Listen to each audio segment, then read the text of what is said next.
Hello, it's Simon Zutshi, and in this video, I'm going to talk about the big lesson we can learn from US President-elect Donald Trump, who's just been elected the 47th President of the United States. Now, whether you like Donald Trump or not, there's a really valuable lesson that I want to pull out and share with you in this video that's going to be useful for you if you are a business owner, if you are a property investor, or just generally in life. I think there's going to be a really valuable lesson.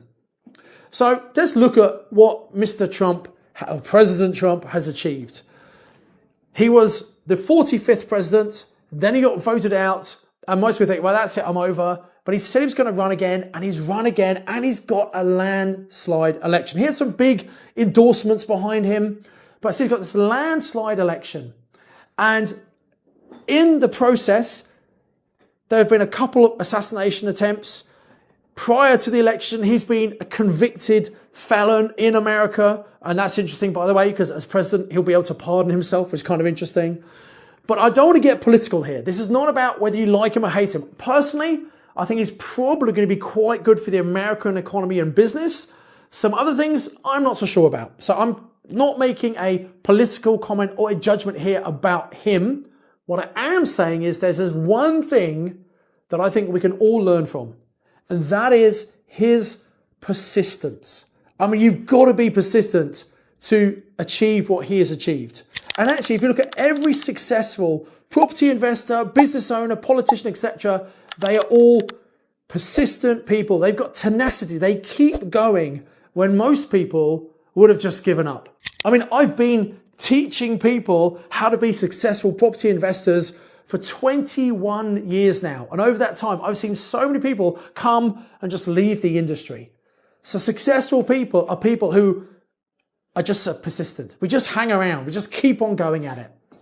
Now, I know some people who know Donald Trump personally, and they say one thing about Donald Trump is he is a very, very hard worker. And I think if you want to be successful, you have to put hard work in. Now, the good thing about property, of course, is when you invest in property, and it does require some time and effort up front, absolutely, but you can work once and get paid forever. What I mean by that is, yes, we put time and effort in up front, but once we've got that property set up and running, we can give it to a letting agent, someone to manage it for us, and you don't have to be involved in the day-to-day. You don't have to deal with tenants, which is good because I don't really want to deal with tenants. And yet, at the end of the month, as long as you've done the right kind of deal, you get paid every single month for the rest of your life as long as you own that property. That's what I mean by work once, get paid forever, which is why I love property investing. So, you've got to put that time and effort in up front. But the problem is, in today's society, in this microwave society and culture we live in, people want results instantly. And what happens is, if they don't get the results they want quickly, they very easily give up, say, this doesn't work, let me find something else that's going to work, something that's going to make me rich. They go and look for the next shiny penny or the next magic button to press that's going to make them $1 million. Well, I'm sorry, the reality is they don't exist. If you want to be successful, you want to have results in life, you have to focus, you have to put some time and effort in. Now, there is a time where persistence is not good. I sometimes see people and they're going at it, they're running 100 miles, but you know what? They're running in the wrong direction. So if you want to do anything, start a business, invest in property, first of all, you need to learn what you need to know. You need to learn how to do whatever you want to do. Because if you're trying to work it out yourself, you can be really persistent, keep doing it. If you're doing the wrong stuff, you're not going to get results. So first of all, education is always a good start. Then you need to implement what you've learned. I see people who keep on going on training courses, and that's not actually going to help them. There comes a point where the learning needs to stop and the doing needs to start. It's all about implementing and taking action on what you've learned.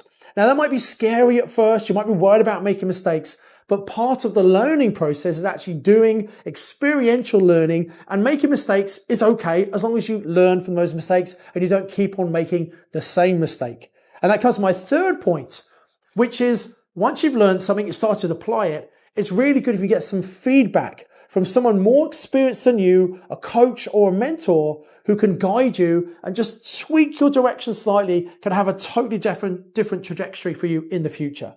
So make sure you know what to do, get out and practice it and learn through application, and then get someone to give you some feedback and guidance and slight course correction if necessary.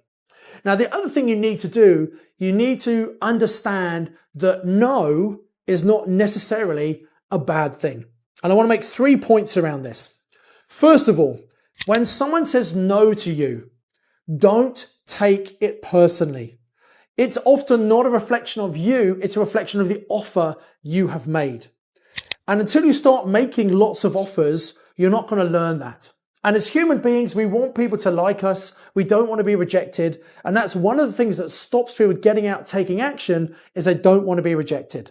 Well, you need to understand that no can actually be a good thing. And that's my second point. You see, if you put an offer in on a property and that offer is accepted straight away, what does it mean? Not fantastic, I've got a deal. No, it means, well, actually, you've probably offered too much.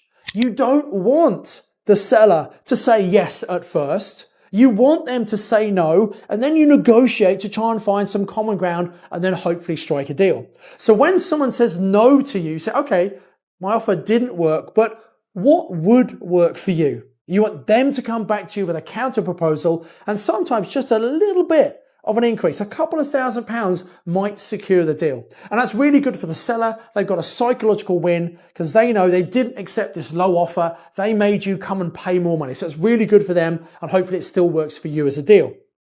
So just to understand that we want the seller to say no to us.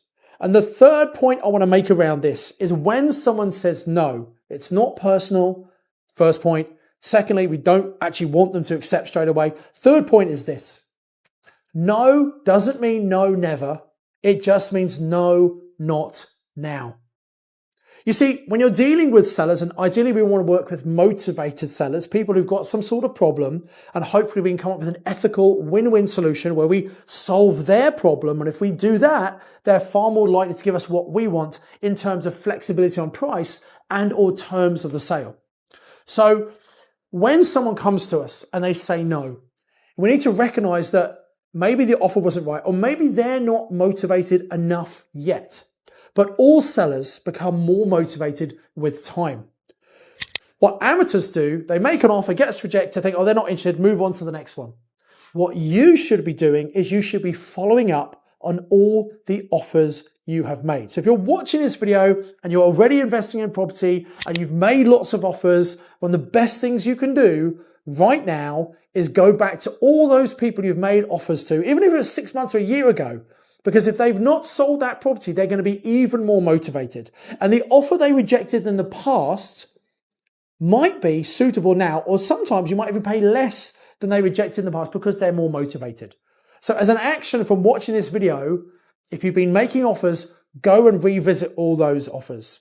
If you're watching this video thinking, well, I haven't actually made any offers on property, I'd suggest at the end of this video, turn off YouTube and go out there and actually make some offers on some property. And you might be scared, you might be nervous, that's okay. Remember, you want to offer on every single property that you see.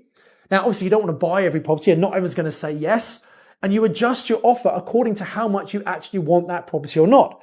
If it's a really great property in a fantastic area, really good cash flow, you might offer a bit more. If it's a terrible property, you're going to offer a very low price, because there will be a price at which, even if you don't want the property, it's an amazing deal. So you should have a very low price. So get out there, make lots of offers. Because if you want to invest in property and you're watching all these YouTube videos, guess what? If you're not actually going to make any offers, you're not actually going to do any property investing. So once this video is finished, I really encourage you to get out there and actually take some action. By the way, I do hope you're enjoying this video. If you are, please hit the like button. Maybe come and comment below. Are you persistent enough? What do you think? Also, make sure you subscribe to this YouTube channel and hit the bell icon to make sure you're notified anytime we bring a new video out. My final thought I want to give you is this.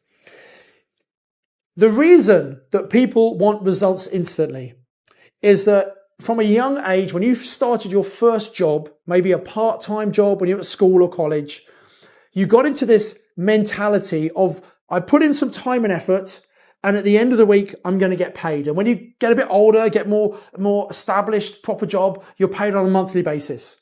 But you know, I'm putting time and effort in it. There's a point in time I'm going to get rewarded. When we start a business or when we invest in property, we don't have that luxury. We can put loads of time and effort in for what's like months and months and months, and we don't see any results coming back. And because of the way we've been conditioned to think, that's why many people give up. They think, oh, this just doesn't work. Let me find something else.